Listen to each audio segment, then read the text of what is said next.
glória ecoa em meu ser. Tudo que eu mais quero é te ver. Muito bem-vindo, vamos chegando, gente. Bom dia. Ouvindo essa música aí para ir abrindo os corações.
Bom dia, lindo dia, que vocês tenham um lindo dia na presença de Deus.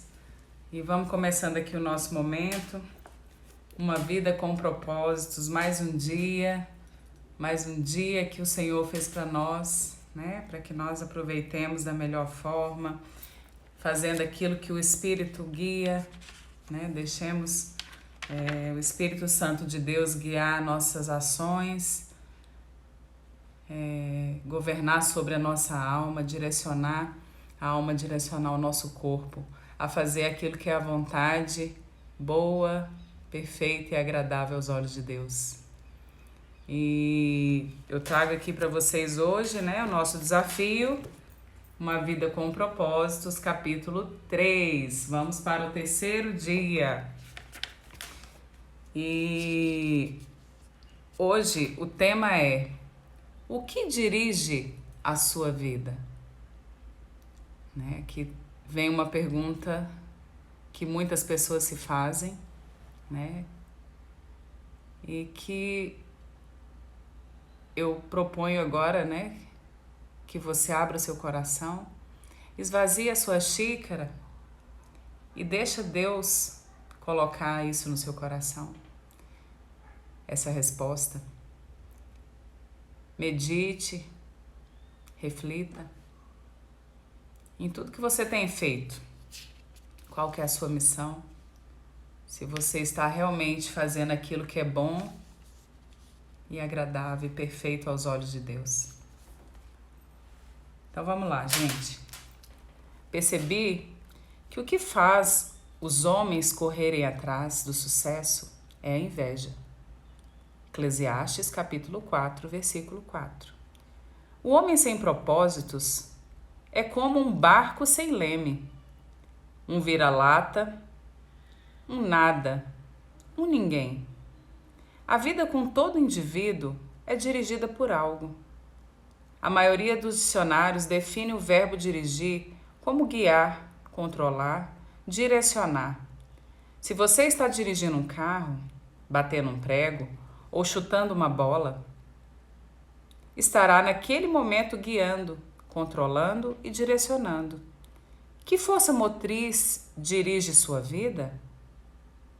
Neste exato momento, é possível que um problema, uma urgência ou um fim de um prazo determinado esteja dirigindo você. É possível que uma lembrança dolorosa, um temor ou uma crença inconsciente também o estejam dirigindo. Centenas de circunstâncias, valores e emoções podem dirigir sua vida. Eis aqui 5 dos mais comuns. Hoje eu tô sem a música de fundo. Me dê um feedback aí se tá melhor ou com a música fica melhor. Não sei se para você que está aí ouvindo ficar mais conectado com a leitura, se o som de fundo ajuda. Mas eu vou colocar aqui. No final, vocês vão me dando aí um feedback para ver o que vocês acham.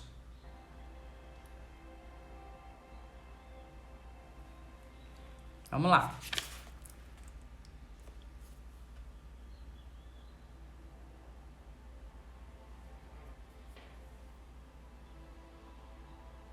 Calibrando aqui o volume.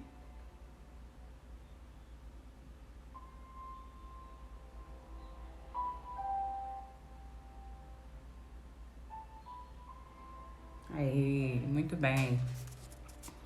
Com a música, né?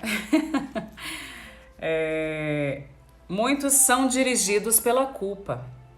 Algumas pessoas passam a vida inteira fugindo do remorso e ocultando a vergonha. Dirigidas pela culpa, são manipuladas pelas lembranças. Permitem que o passado controle o futuro e frequentemente punem a si mesma, sabotando os próprios sucessos.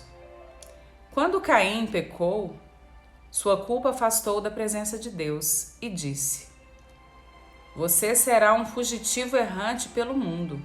Gênesis 4, versículo 12. Esse quadro descreve a maioria das pessoas hoje em dia, andar pela vida sem propósito. Somos produto de nosso passado, mas não precisamos ser prisioneiros dele. O propósito de Deus não é restringido por nosso passado. Ele tornou um assassino chamado Moisés um líder e um covarde chamado Gideão num corajoso herói. E também pode fazer coisas maravilhosas com o restante de sua vida. Deus é especialista em dar às pessoas um novo começo. A Bíblia diz: como é feliz o homem que tem suas desobediências perdoadas e seus pecados cobertos. Salmo 32, versículo 1. Muitos são dirigidos pelos ressentimentos e pela raiva. Algumas pessoas apegam-se a mágoas sem jamais superá-las. Em vez de ativar a dor por meio do perdão, revivem-na continuamente em pensamento. Quando dirigidas pelo ressentimento, calam-se e interiorizam a raiva, enquanto outras se irritam e agridem outras.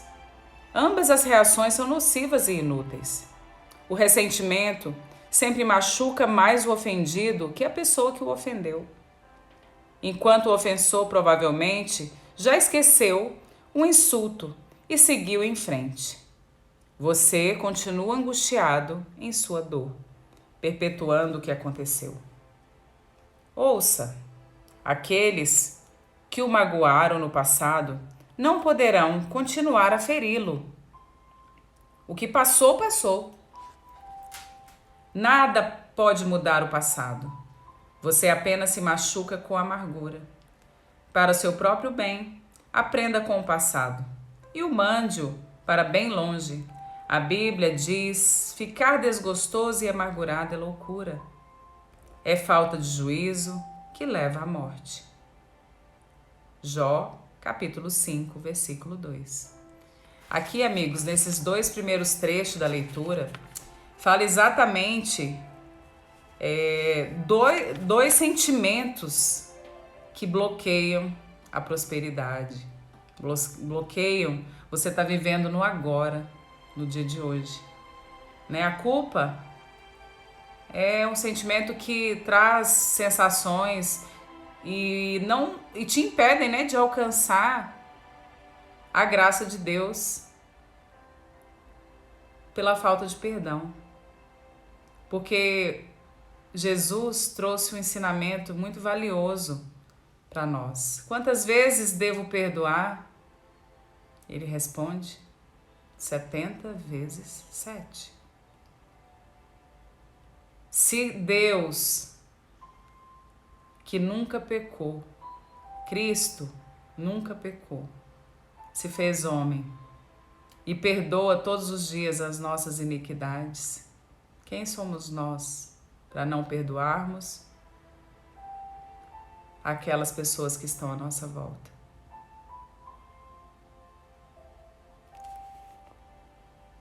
O ressentimento, a raiva, que é construído a partir de uma má ação de uma outra pessoa, muitas vezes pelas crenças que ela tem, pelas condições que ela viveu, muitas vezes inconsciente. E eu e você, qual o fundamento que nós temos para continuar olhando para trás e vivendo lá no passado, revivendo essa mágoa, esse ressentimento? Viver no agora. 10% do passado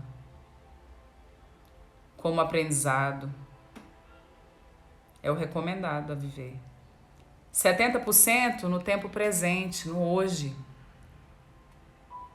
Estar presente com tempo de qualidade naquilo que você faz, colocando energia no agora, nos recursos que você tem. E se por acaso você não se sente capaz, merecedor, abra seu coração, peça para que Jesus te mostre quem são essas pessoas, quais são essas mágoas, esses ressentimentos que você deve agora deixar para trás, pedir perdão. Dê o primeiro passo. Muitas vezes você não foi o agente, mas dê o primeiro passo a si mesmo. Se coloque nessa posição de humildade, que você vai abrir portas para a outra pessoa, você vai liberar essa pessoa, desbloquear esse impedimento, essa mágoa que está impedindo a sua vida prosperar. Vamos continuar? Muitos são dirigidos pelo medo. Seus temores provavelmente resultam de experiências traumáticas e de experiências fantasiosas, do crescimento num lar extremamente severo ou mesmo de predisposição genética. Independentemente do que tenha causado tal situação, pessoas dirigidas pelo medo com frequência perdem grandes oportunidades por terem medo de correr riscos. Em vez disso, comportam-se de maneira cautelosa, evitando arriscar-se e tentando manter o status quo. O medo é o encarceramento voluntário que o impedirá de se tornar no que Deus pretende que você seja. Você deve agir contra isso com as armas da fé e do amor. A Bíblia diz: no amor não há espaço para o medo. O amor amadurecido expulsa o medo. Aqui, gente, é uma promessa, tá vendo? Aqui o próprio Deus fala através da sua escritura conosco, dizendo: você deve agir contra nós, contra isso, contra as armas da fé. Com as armas da fé e do medo. E do amor para eliminar o medo. Desculpa, confundi aqui. É assim, estamos ao vivo, viu, gente? Ao vivo a gente faz dessa forma. Improvisa e corrige, volta atrás e corrige. Nós não temos compromisso com o erro, né? No amor, não há espaço para o medo. O amor amadurecido expulsa o medo. Se está fazendo sentido para você, eu peço que você clique no aviãozinho, compartilhe com mais pessoas, para que mais pessoas tenham acesso, tenham a oportunidade de estar ouvindo algo que vai crescer ela espiritualmente, ajudar ela a crescer, a diminuir o seu eu e deixar o Cristo crescer dentro de si. Considerando que o medo causa uma vida vacilante e cheia de temores, medo da morte, medo do julgamento, podemos dizer que quem tem medo não está completamente aperfeiçoado no amor. 1 João, capítulo 4, versículo 18. Muitos são dirigidos pelo materialismo. O desejo de adquirir é o único objetivo na vida de algumas pessoas. O impulso de sempre querer mais se baseia na concepção equivocada de que possuir mais me tornará mais feliz, mais importante e mais protegido. Contudo, são 3 expectativas falsas. Os bens materiais trazem felicidade apenas temporária. A situação de constante tranquilidade acaba gerando tédio e então passamos a desejar novidades, coisas maiores e melhores. Também é mito a concepção de que quanto mais bens adquirir, mais importante serei. Autoestima e riquezas materiais não são sinônimas. Nosso valor não é determinado por nossas posses e Deus deixa claro que as coisas mais valiosas da vida não são os bens materiais. O mito mais comum a respeito do dinheiro é o de que quanto mais dinheiro se tem, mais protegido se está. Isso não é verdade. Riquezas podem ser perdidas no piscar de olhos, por uma quantidade considerável de fatores que fogem do nosso controle. A verdadeira segurança só pode ser encontrada naquilo que jamais poderá ser tomado por você, seu relacionamento com Deus. Muitos são dirigidos pela necessidade de aprovação. Algumas pessoas permitem que as expectativas alheias de pais, cônjuges, filhos, professores, amigos controlem sua vida.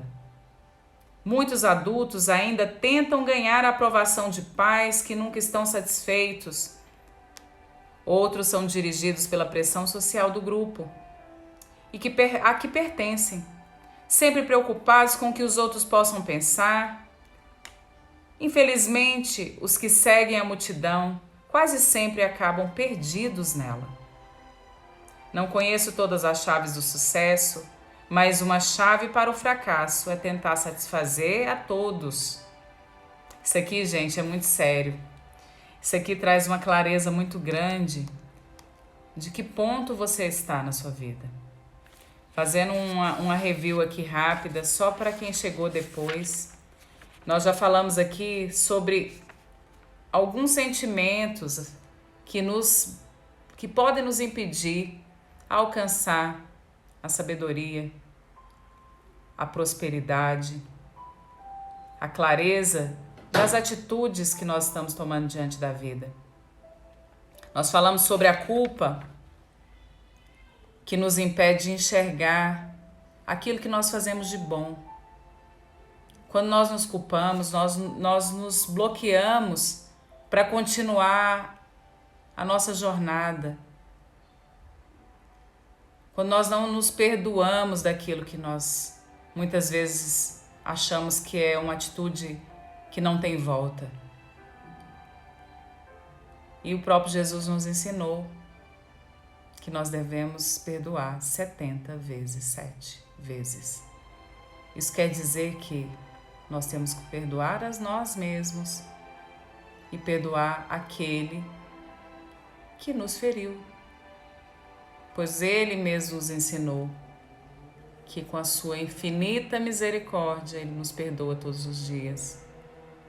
Assim como as misericórdias de Deus se renovam a cada manhã, que se renova em você essa necessidade de estar contrito, um coração aquebrantado, para se perdoar e perdoar o seu próximo todos os dias. O ressentimento e a raiva que nos fazem ficar apegados aos acontecimentos. Nós não fomos feitos para viver de condição. Nós fomos feitos para alcançar a prosperidade. Deus nos dá o direito de tomar posse dessa prosperidade.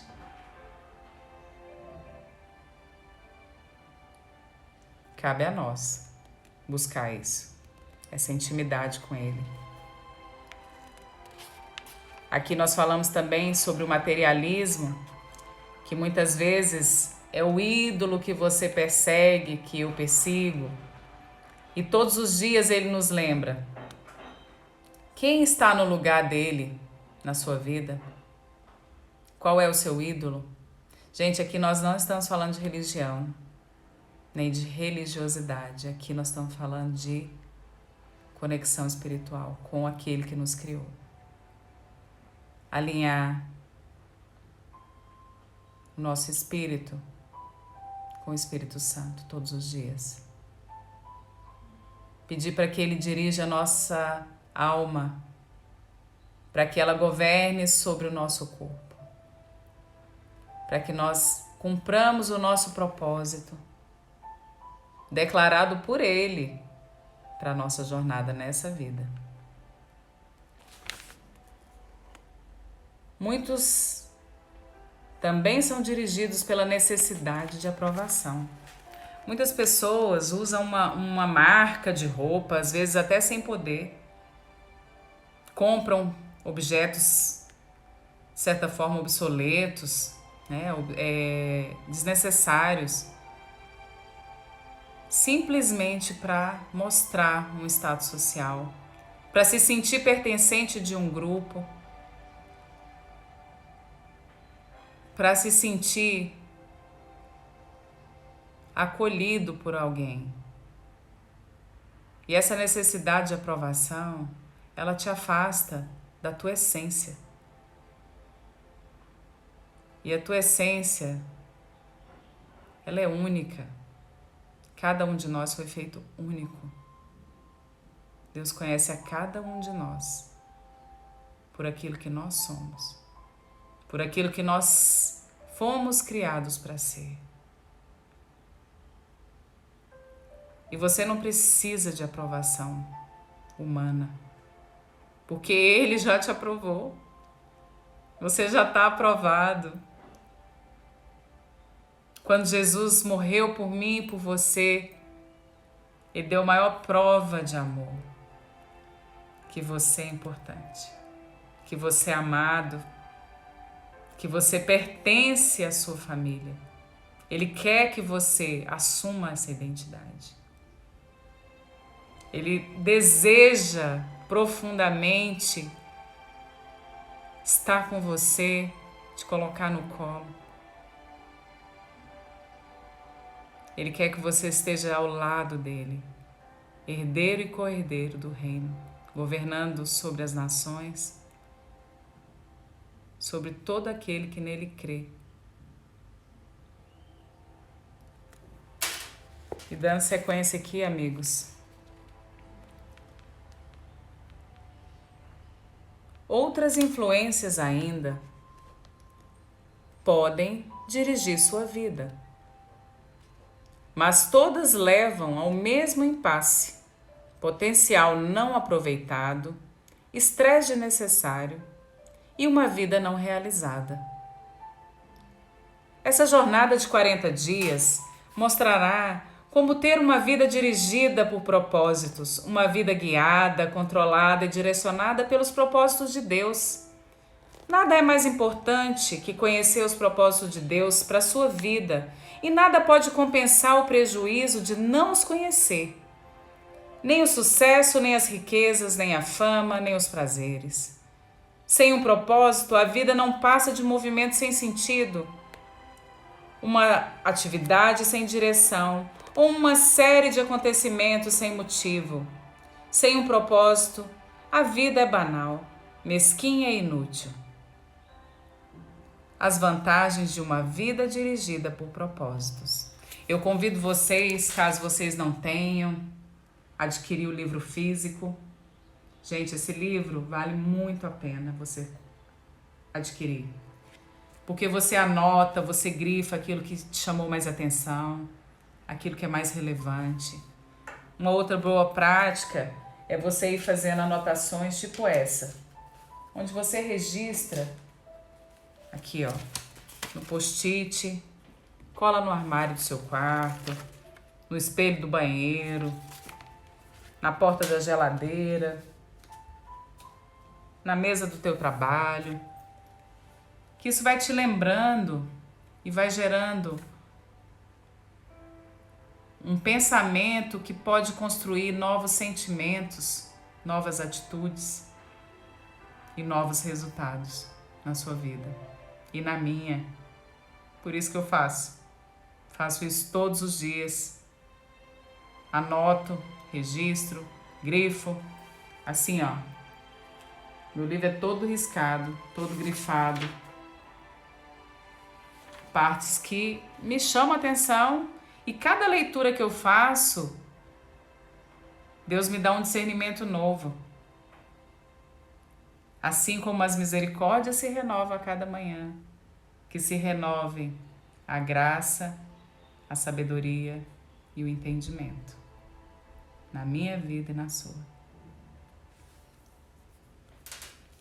Vamos lá.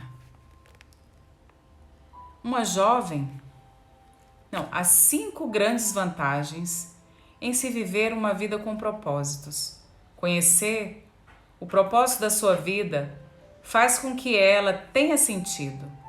Fomos feitos para alcançar algum significado na vida. Por isso, tantas pessoas recorrem a métodos questionáveis, como a astrologia, a psicologia, para descobri-lo. Quando a vida faz sentido, você pode suportar quase tudo. Do contrário, ela se tornará insuportável.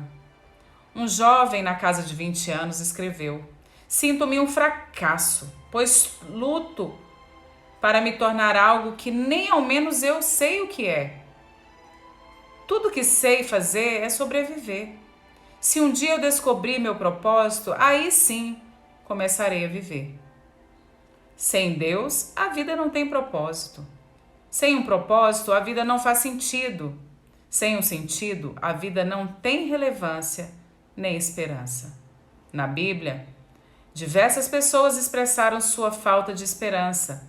Isaías queixou-se: "Tenho-me afadigado, sem qualquer propósito. Tenho gastado minha força em vão e para nada." Isaías 49, versículo 4. Jó disse: "Meus dias são vazios e sem esperança." Jó, capítulo 7, versículo 6.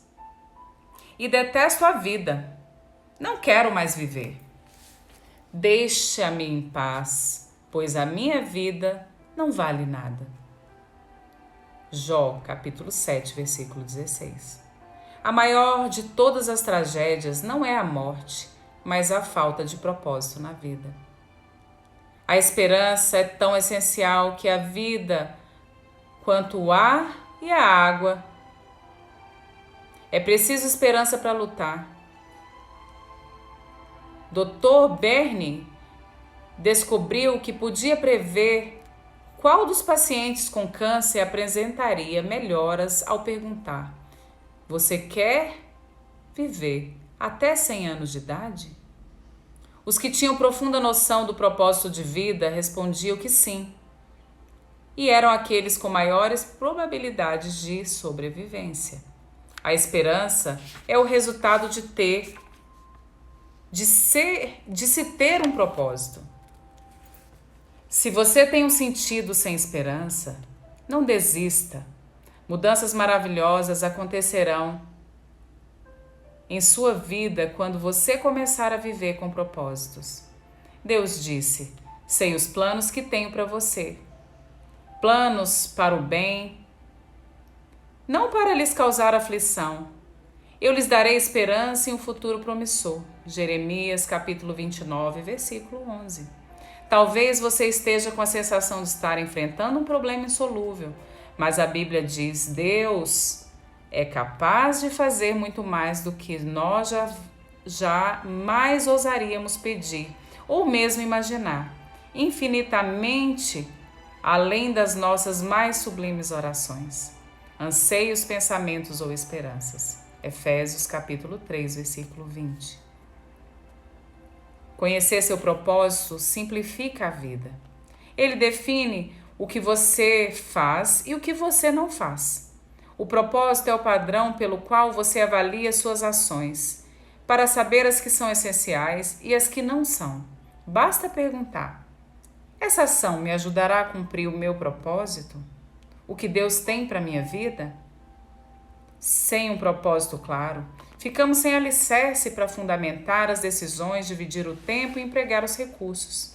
A tendência será tomar decisões com base nas circunstâncias, nas pressões do momento ou nas variações de humor. Quem não conhece seu propósito exagera nas atividades e isso causa estresse, fadiga e conflitos. É impossível fazer tudo o que as pessoas querem que você faça. Seu tempo é suficiente apenas para fazer a vontade de Deus. Se não consegue realizá-la por completo, significa que está tentando fazer mais do que Deus pretendia que fizesse. Ou, possivelmente, está assistindo muito a programa de televisão. Uma vida dirigida por propósito conduz-nos a um estilo de vida mais simples e uma agenda mais saudável. A Bíblia diz: a vida presunçosa e cheia de pompa é uma vida vazia, mas a vida simples e sincera é uma vida plena. Provérbios capítulo 13, versículo 7. Isso também leva à paz de espírito. Tu, o Senhor, dá paz, prosperidade às pessoas que têm uma fé firme, às pessoas que confiam em Ti. Isaías capítulo 26, versículo 3. Conhecer seu propósito ajuda a estabelecer prioridades. Isso faz com que esforços e energias se concentrem no que é importante. Você se torna eficiente ao ser seletivo. Faz parte da natureza humana distrair-se com assuntos de menor importância. Fazemos de nossa vida um jogo. Henry David observou que pessoas vivem num desespero silencioso. Mas hoje, uma melhor descrição seria distração sem objetivo. Muitas pessoas são como giroscópio, rodopiando no ritmo frenético sem jamais chegar a lugar algum. Sem um propósito definido, você ficará mudando de rumo, de emprego, de relacionamento, de igreja, na esperança de que cada mudança seja definitiva ou preencha o vazio em seu coração. Você pensa, talvez seja diferente dessa vez. Mas isso não resolve o verdadeiro problema, que é a falta de foco e de propósito. A Bíblia diz: não se descuidem, tentem entender o que o Senhor quer de você. Efésios capítulo 5, versículo 17. Gente, aqui eu vou até parar para trazer a relevância que isso aqui traz. Não se descuidem. Tentem entender o que o Senhor quer de vocês. Quando Deus nos fala, nós sentimos paz. Quando a decisão vem de Deus, quando aquela resposta é de Deus, nós sentimos paz. Depois eu vou falar para vocês sobre as 5 vozes. Não hoje, mas outro dia nós vamos falar sobre as 5 vozes. E qual delas nós devemos ouvir. A capacidade de concentração pode ser verificada na luz. A luz difusa tem impacto e energia reduzidos, mas você pode concentrar o foco. Com uma lente de aumento, os raios de sol podem ser concentrados a ponto de atear fogo a grama ou a um pedaço de papel. Quando a convergência da luz é maior, como o raio laser, ela pode até cortar o aço. Não há nada tão poderoso quanto a vida direcionada, isso é, vivida com um propósito. Os homens e as mulheres que mais influenciaram a história estavam concentrados numa direção. O apóstolo Paulo, por exemplo, difundiu o cristianismo no Império Romano praticamente sozinho.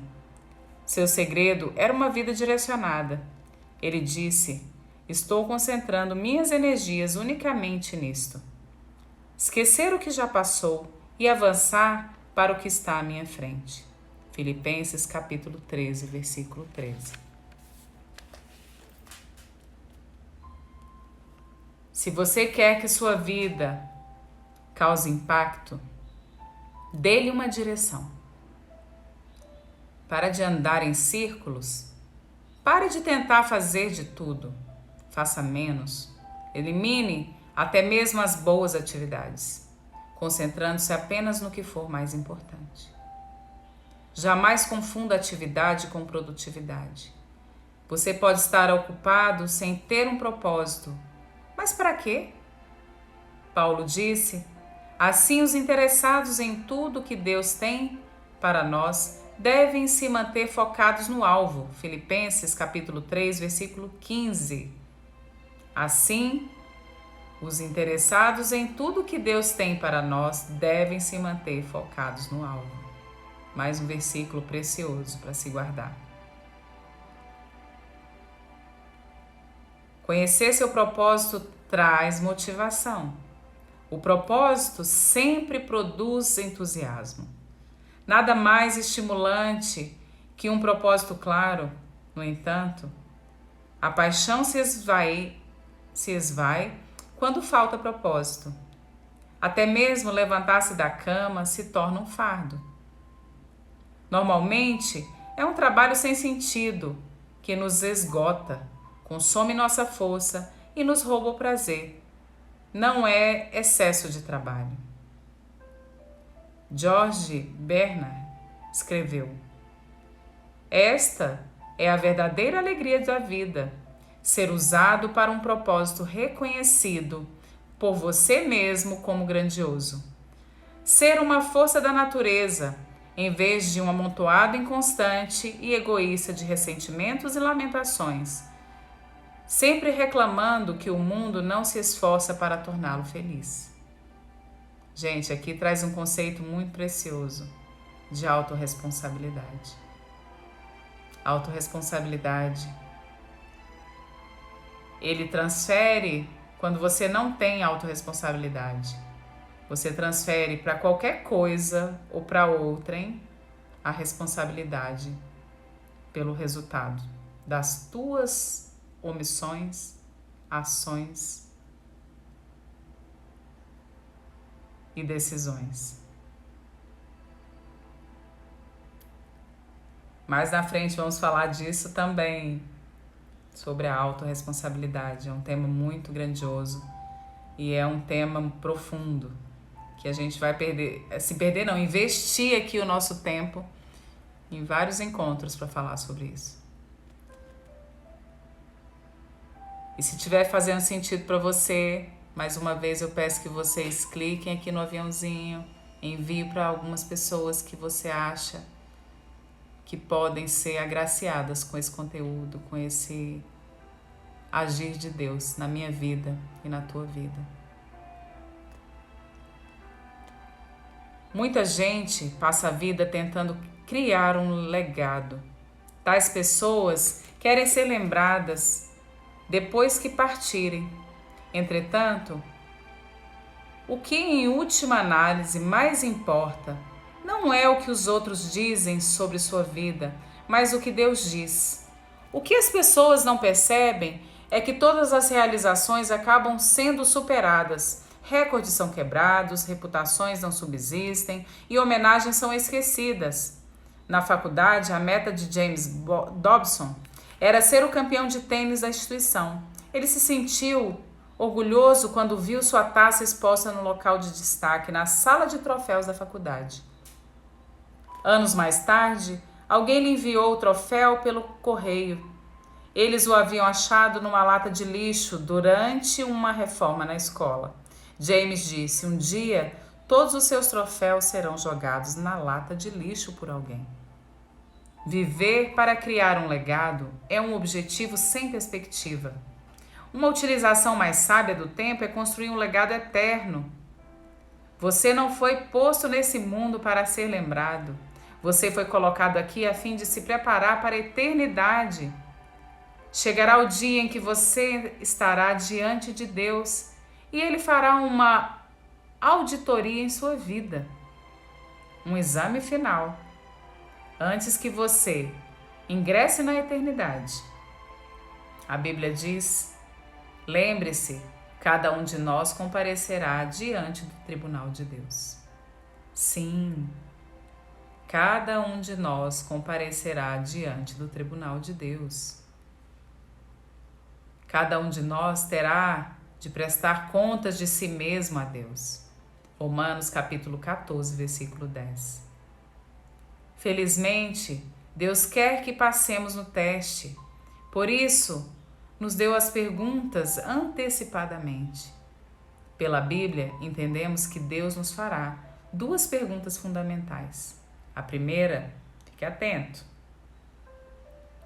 Atenção!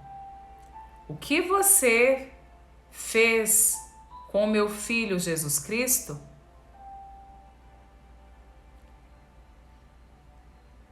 Deus não irá perguntar sobre uma formação religiosa ou visão doutrinária. O único ponto importante será: você aceitou o que Jesus fez por você? Aprendeu a amá-lo e a confiar nele? Jesus disse: eu sou o caminho, a verdade e a vida. Ninguém vem ao Pai a não ser por mim. João capítulo 14, versículo 6. A segunda pergunta: o que você fez com o que eu lhe dei? Isso é, o que você fez com sua vida? Dádivas, talentos, oportunidades, energia, relacionamentos e recursos. Enfim, tudo que Deus deu a você, gastou-os com você mesmo ou fez deles para o propósito de Deus, para o propósito que Deus tinha para você? Se você quer sua vida cause impacto, dê-lhe uma direção.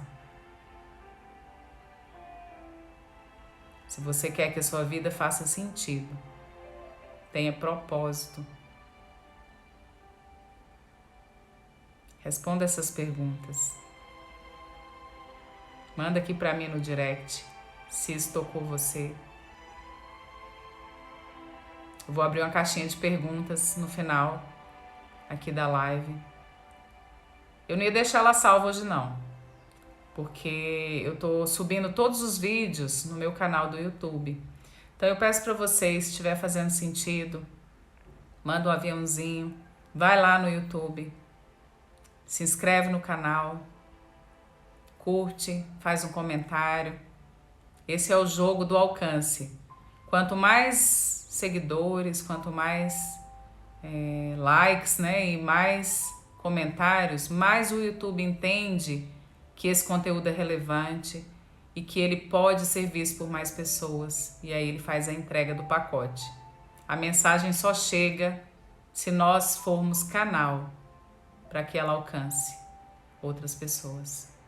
E aqui nós somos os carteiros.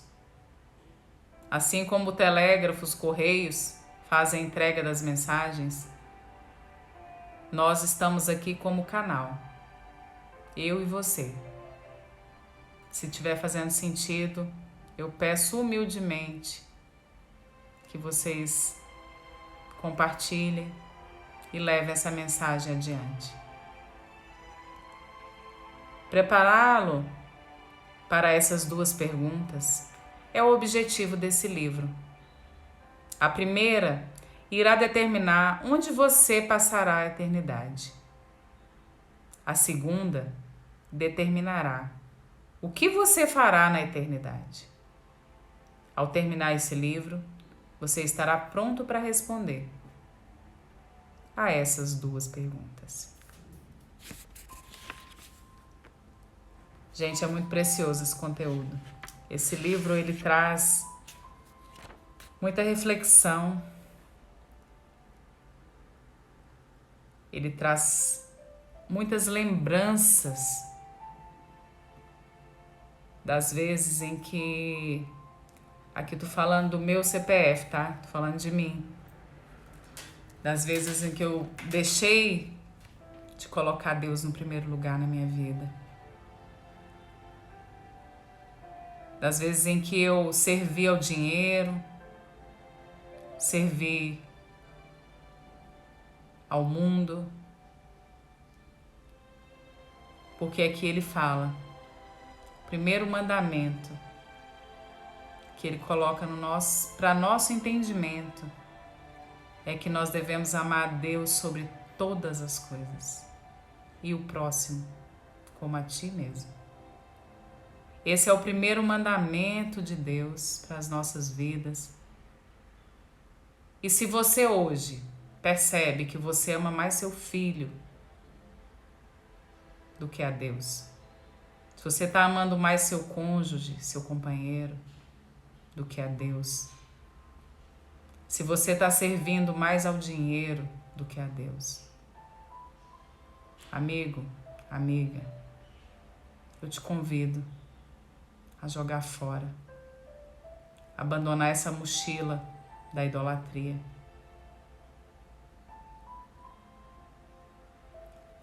E abrir o teu coração para que Jesus fale com você. E te mostre quais são os ídolos que têm roubado você do primeiro amor. Aquele que te ama do jeito que você é, com todas as falhas, com todas as pequenez que muitas vezes você se auto-julga, não ser capaz de fazer algo por alguém ou por si mesmo. As pessoas têm buscado fora aquilo que está aqui, ó, dentro. E felicidade você não acha nas coisas.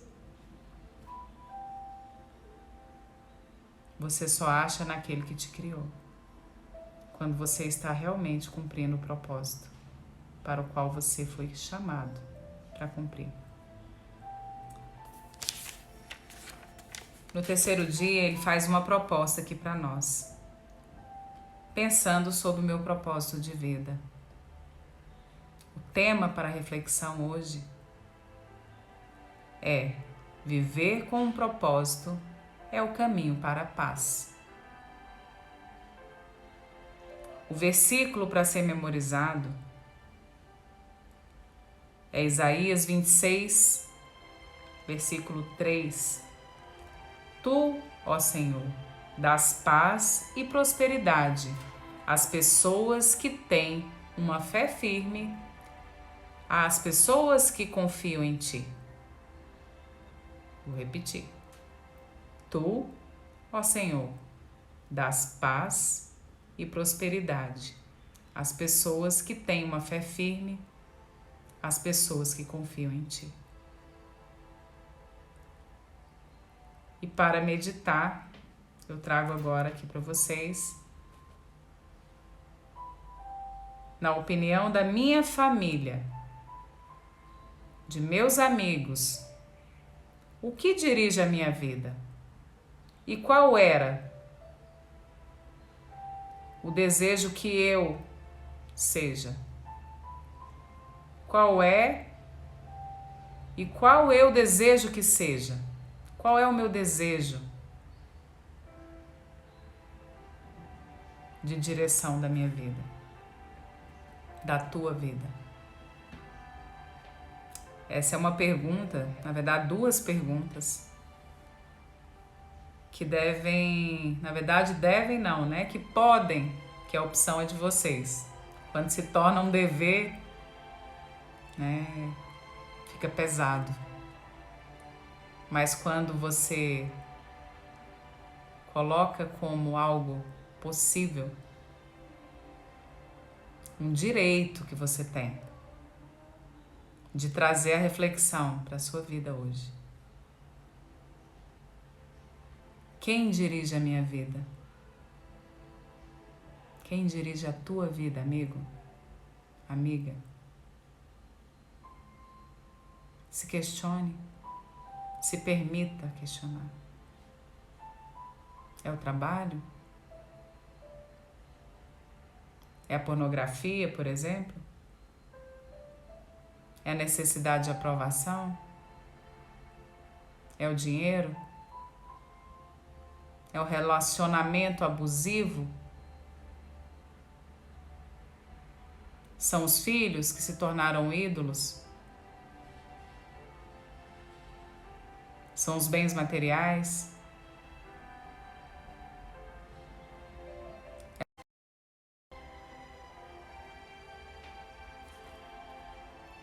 Já vai cair a live, né?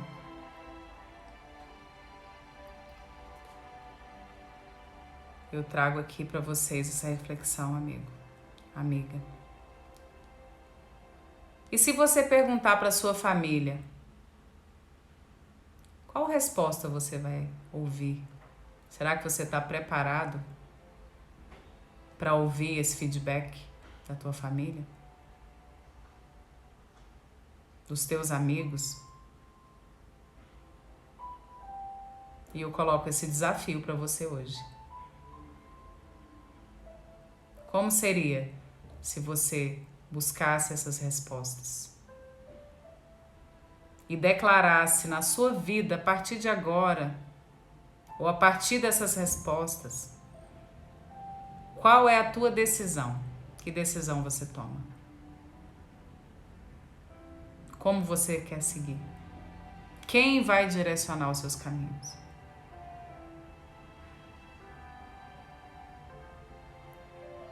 Para quem chegou depois, vou contextualizar aqui o que nós estamos falando. Nós estamos fazendo a leitura desse livro em conjunto. É uma vida com propósitos para responder a pergunta principal, que é: para que eu estou na Terra? E todo dia nós estamos fazendo a leitura de um capítulo. Hoje é o terceiro dia. Quem não assistiu o primeiro e o segundo, vai lá no meu canal do YouTube, confira. Né? Se fizer sentido para você, eu peço que você se inscreva no canal, curta o vídeo, compartilhe com outras pessoas para que esse conteúdo alcance outras pessoas e que Deus possa tocá-las profundamente. Um dia isso aconteceu comigo, talvez com você que está aqui. E aquilo que é bom para mim, eu desejo profundamente que aconteça na vida de todas as pessoas. Porque o amor de Deus, o amor de Jesus, gente, ele nos constrange. Ele nos traz tanta paz, ele nos preenche. E não há solidão para quem tem Deus. Não há solitude para quem tem Deus. Não há necessidade de aprovação, não há medo, não há mágoa, ressentimento, não há culpa para quem está com Ele. Eu quero compartilhar com vocês algo que veio para mim hoje assim muito forte. E que o tema do livro me trouxe isso, e eu falo que Deus nos responde, Deus nos coloca no lugar secreto dele, né?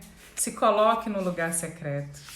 para ter uma intimidade com Ele. Deixe Ele falar no seu coração. É isso que faz toda a diferença na nossa vida. E Ele trouxe para mim hoje um aprendizado extraordinário. Eu confesso para vocês que hoje eu estava com meu coração uma culpa dentro de mim. Uma culpa muito grande, porque eu tinha um propósito com Ele essa madrugada, às 3 da manhã. E eu não acordei. Eu coloquei os 2 despertadores para tocar. Às 2h50 e às 3 horas, que são os horários que eu coloco para acordar. E era o dia de fazer uma entrega de um propósito de 40 dias que está terminando, que terminou essa madrugada, com um jejum de 24 horas. E simplesmente ontem eu entreguei o meu jejum e ele completaria às 3 da manhã 36 horas de jejum quase, 35 horas de jejum, porque eu comecei às 4h30 da tarde da sexta-feira. E às 3 da manhã eu não acordei, mas eu me senti tão culpada de não ter conseguido estar no grupo lá. A gente tem um grupo que se reúne no Zoom. E esse propósito foi para eliminar a rejeição. 40 dias percorrendo uma jornada de intimidade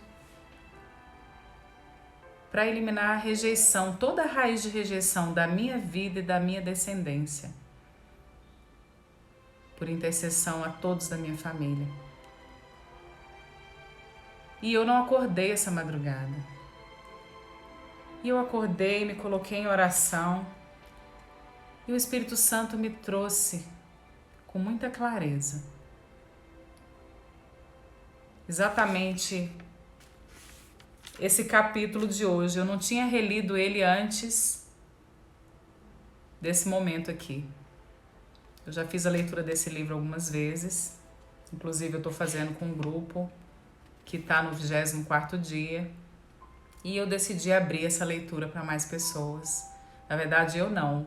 Jesus colocou no meu coração que eu poderia cumprir o chamado dele na minha vida, que é proferir tudo aquilo que eu tenho vivido, que eu tenho recebido como graça, que é o favor imerecido, é a graça de Deus que nós recebemos todo dia. E aí eu quis colocar mais uma vez ele no primeiro lugar da minha vida. E obedeci, como está lá em Deuteronômio 28, as bênçãos para os filhos obedientes eu quero alcançar.